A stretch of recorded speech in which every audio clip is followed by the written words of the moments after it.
What is going on, choombas? Today we're going to be talking about Atom Smasher Cyberpunk Edgerunners edition. Now, the reason why I'm doing this is the first video I ever released on this channel was actually a lore video on who Atom Smasher was. This was based on lore books, source books, and how we played the Cyberpunk 2077 game.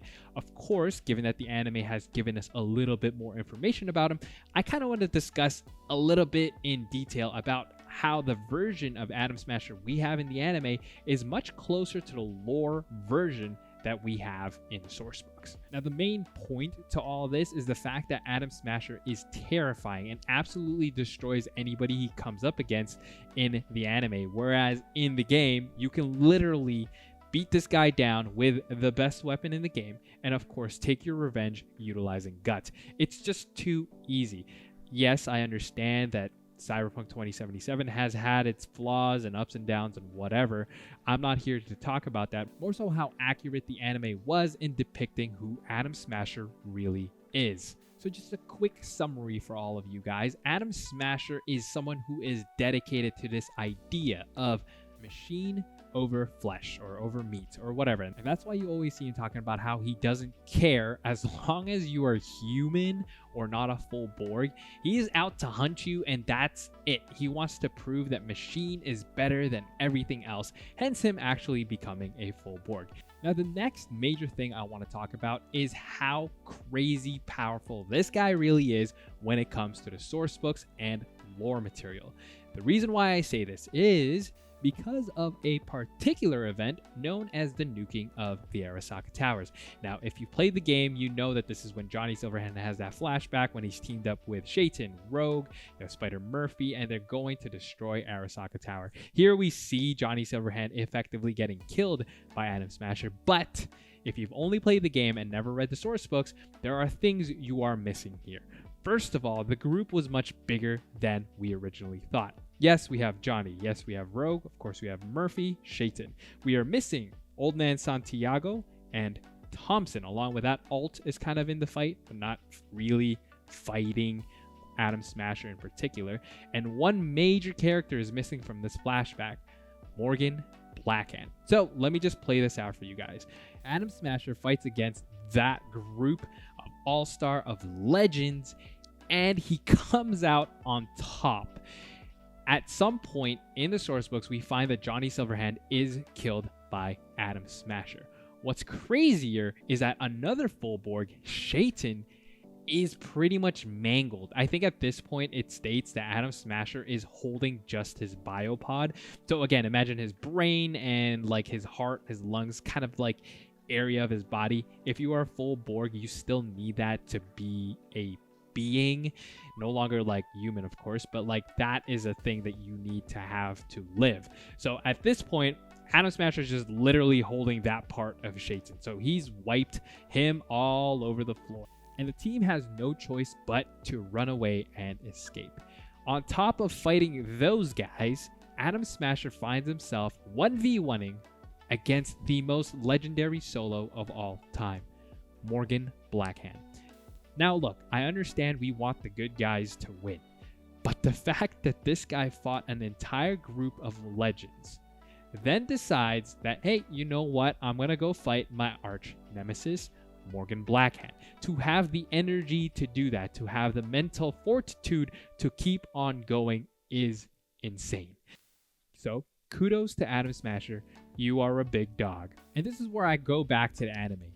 The way they depicted his character in the anime is actually much more lore accurate than what we get in the video game. In the anime, he literally takes on David, who has a military grade cyberware on him, well, 2 military grade cyberware on him, and he still can't beat him. Now let's point out some cool moments in the anime that I found made Atom Smasher even scarier.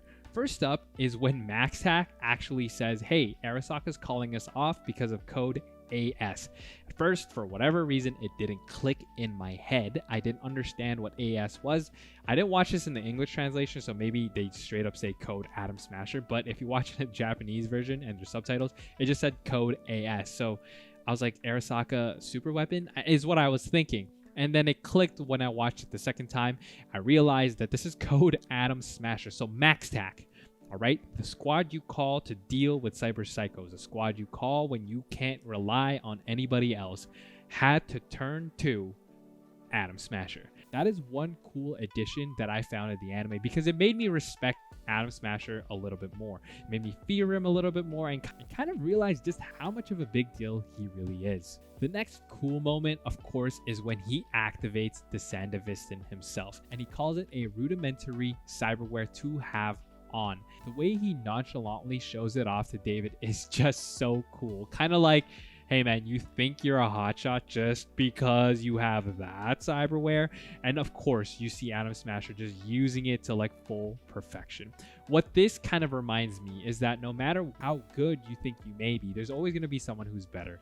And there was a reference to it a little bit where his Ripper Doc says, hey, you're like Atom Smasher 2.0, when, you know, the Ripper Doc was kind of saying that it looks like you can just keep putting mods in you and you're not affected or you're not going cyber psycho. So there was that a little bit more of a reference towards how David can become Atom Smasher 2.0. So that was a cool nod there. Now, the last thing I want to point out is how they kind of killed David. It looked very similar to the way they took out Johnny Silverhand. Again, this is based on Johnny Silverhand's flashback, but Atom Smasher whips out his rocket launcher from his wrist and destroys both David and Johnny Silverhand in a similar fashion. Now, the hopeful side of me thinks that maybe this means that this is a creative way for the team saying that David will become an engram and might be put into a relic. Now, okay, I don't know because he looks like he blew up if he was killed, but let's talk about Jackie. Jackie, after being dead, was put into Mikoshi. So there is a possibility. And honestly, I'm copping out. Anybody who is dead, I just instantly say, oh my god, they made an engram of this person, so they are alive. But it seems like this is Cyberpunk's way of kind of protecting anyone who they don't want dead. You know, Saburo, Kei Arasaka, these guys are in engrams that are then revealed to be alive later. So, hey, you know, maybe David is alive. And maybe our homegirl Rebecca will be there to piss him off. Now, I want to give a huge shout out to someone called Keep It Real in the comment section, and I think they commented in the original Atom Smasher video because it kind of got my brain thinking, what if Atom Smasher killed David because of how close he was to becoming what Atom Smasher is? They already made a reference that David can be technically Atom Smasher 2.0, so what if his ability to not become a cyber psycho or ability to use all this cyberware and not go crazy is something that a trait that Atom Smasher had. And so to prevent anyone from becoming as powerful as him, he flatlines David. Now that's just a simple theory that I have, but it's just a cooler way and I guess a better send-off to David instead of him just being another person that Smasher wanted to, you know, put to the ground.